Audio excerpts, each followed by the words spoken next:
Every once in a while, you find a set that absolutely blows your mind with how good it sounds and begin to question why you've never heard of this before. Well, that's me with the Yanyin Canon II, a $379 hybrid from a brand I knew very little about prior to this review, and a brand that I will be paying close attention to in 2024. Let's talk about the Yanyin Canon II in today's video of OB Reviews Audio. Now, Yanyin is a brand that I really only know of because of the HBB collab named Mahina. I personally haven't tried it, but it did make me aware of Yanyin as a brand. And upon finding out that I'd be able to demo and review the Yanyin Canon II, I honestly had zero expectations, but I wanted to try it. From a seemingly unknown brand, you really wouldn't have much in the first place anyways. But boy, am I glad, because this set completely redefined what I liked in in-ears. But first, let's talk about the unboxing experience.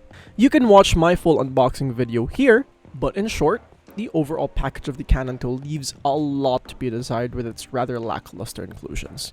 The pleather case is nice, but it would have been nice if they were to include a nice or more variations of ear tips and some cleaning tools. Moving on to the build and fit, the Canon II has a very beautiful green and blue coloration that somewhat looks like a glittery moss, which I found to be very fitting for the channel. Fit is absolutely wonderful. It is a very snug in-ear fitting end seal, especially for a hybrid IEM.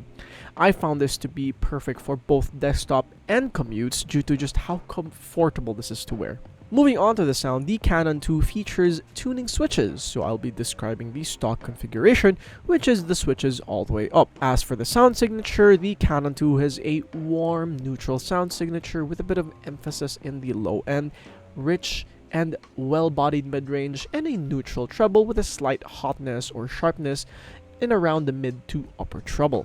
As for drivability, I highly recommend pairing the Canon II with a much cleaner source, as it'll bring out the nuances in the bass much better while smoothing the top end and making this a genuinely solid performer. Starting with the bass of the Canon II is hands down some of the best bass I've heard under $1,000.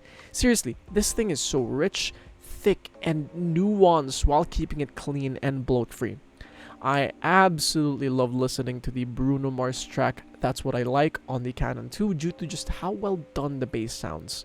This makes the Canon II perfect for hip-hop and especially R&B and funk that emphasizes the low-end tactility over anything. As for the mids, despite the bass energy, the Canon II's mid-range still sounds quite clean and nuanced while providing a nice sense of body. Vocals and instruments have a slightly warm tinge that adds an organic warmth to them and makes them sound more soothing. The upper mids aren't as emphasized as the lower mids, but it still does a great job at balancing out the rest of the mix by not pushing the upper mids too forward and sounding shouty or harsh. Bruno Mars once again sounds fantastic here in a track like Chunky, where his vocals go low and high frequently, showcasing both Bruno Mars's range as a singer and the Canon II's mid-range prowess. Where the Canon II takes a very slight dip in overall quality is in the treble. While still generally neutral without any unnecessary boosts, it still suffers from a slight hotness and sharpness in the mid-treble region that might sound a little bit metallic. This has the unintended effect of the treble sounding a little bit snappy compared to the bass, which can occasionally make the lower frequency instruments sound a little bit disconnected and just disjointed compared to the higher frequency ones. This is again common for hybrids, which I can understand as a trade-off, but I still think it's worth mentioning for those who are sensitive to this region or who just want a more natural sounding treble. Tambalan by UDD is a perfect example of the treble occasionally pushing ahead of the bass, but the song still sounds wonderful, all things considered. As for the technicalities, for a warm-leaning set, the Canon II exhibits a rather competent level of technicalities. It is not the widest or the most immersive experience, but the separation, layering, and imaging are all very impressive for its price and tuning philosophy. The bass is tight enough to pick apart the nuances of the low end while keeping the mids and treble clean to separate the more complex metal tracks. It's also quite resolving with such warmth that I absolutely adored and reminded me of the Ledger 15. Compared to the other variants, the up-down configuration takes both the leaner bass and the more focused upper mids of the down-down configuration and the richer, thicker, and more engaging bass of the up-up. Down-down is basically the mode that takes the mid bass down and puts a more sub bass orient and puts the upper mids up, making this a more neutral sounding set.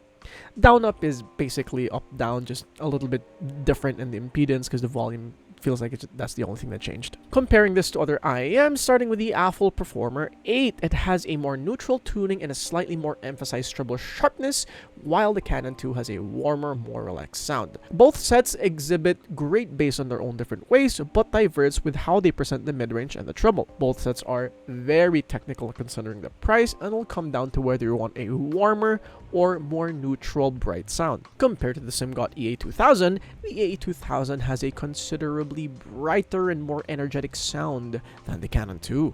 The Canon II has a more relaxed, warmer presentation that is less offensive than the EA2000. However, the EA2000 provides a more nuanced bass presentation, but is still unfortunately barred by its tonality, whereas the Canon II has a better overall tonal balance that doesn't go as deep or as tactile as the EA2000. Compared to the soft-ear Studio 4, the Studio 4 has a more neutral tone that prioritizes timbre over fun and musicality. The Canon II does not sound as natural or referenced as the Studio 4, but instead focuses on a more fun listening experience. Also, the Canon II does not have air pressure buildup compared to the Studio 4 due to its all BA configuration. And lastly, let's compare it to the Let's Shure S15. The S15 has a more organic, neutral tuning that makes it smoother and more relaxed compared to the Canon II.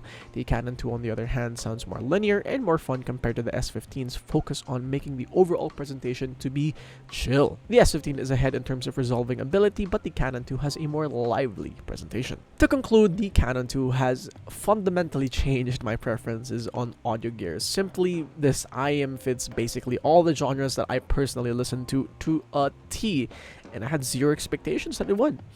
But that just goes to show how an unassuming brand can come out with the best IM for you, and you wouldn't know unless you tried. In the case of the Canon II, I am so glad I tried this because I now have a better understanding of my own preference, not only as a reviewer, but as a consumer. So, congrats, Yanyin. Now make something in the budget and break the market, will you? Thank you so much for watching my review on the Yanyin Canon II. Big thanks to Yanyin Technology for sending over the Canon II to our tour in the Philippines. So, big thanks. If you want to order one, consider using the non-affiliated link down below. And with that, obodio out.